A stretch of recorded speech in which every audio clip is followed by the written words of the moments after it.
अस्सलाम वालेकुम स्टूडेंट्स, कैसे हैं आप सब लोग। उम्मीद करती हूँ सब खैरियत से होंगे, घर पे रहें, महफूज रहें और अपना बहुत सारा ख्याल रखें। Okay students, open your Urdu workbook page number 40। सबसे पहले आपने इसके ऊपर दिन और तारीख लिखनी है, ठीक है।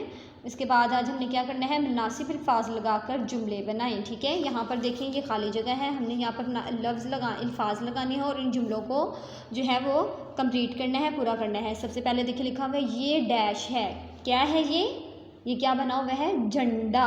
तो यहाँ पे आप क्या लिखेंगे, ये झंडा है। तो यहाँ पर हम राइट करेंगे झंडा।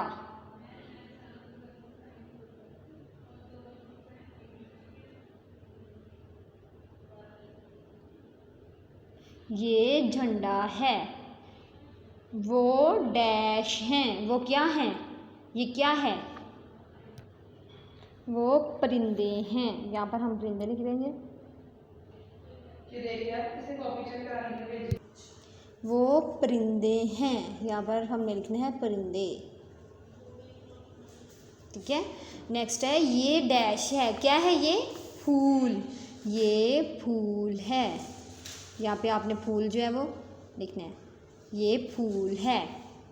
इसके बाद है ये डैश है, ये क्या है, किताब, ये किताब है।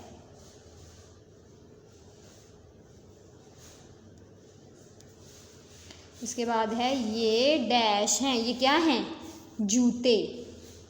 तो यहाँ पे क्या आएगा, ये जूते हैं। ओके स्टूडेंट्स, आपने सेम ऐसे ही अपने इस पेज को कंप्लीट करना है। मिलेंगे नेक्स्ट वीडियो में, तब तक के लिए अल्लाह हाफिज़।